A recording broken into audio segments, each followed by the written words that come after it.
Hihiling ng panibagong travel authority si Vice President Sara Duterte dahil hindi na raw natuloy ang mga plano niyang biyahe. Batay sa travel clearance mula sa Malacanang, kahapon inaprubahan ng travel authority na epektibo simula ngayong araw hanggang May 15. Pinayagang bumiyahe ang bise sa The Netherlands kung saan nakadetain ang ama niyang si dating Pangulong Rodrigo Duterte. Gayon din sa South Korea, Belgium, Germany at United Kingdom.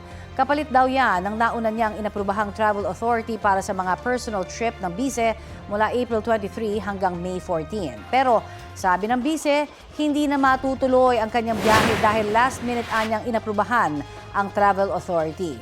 Hiling ng bise sa Office of the President, agahan ang pag-issue ng mga kinakailangang dokumento para mapaghandaan ang kanyang mga biyahe abroad. Makatutulong din daw sa seguridad ng bise kung maayos ang pagproseso ng Office of the President sa mga sensitibong dokumento.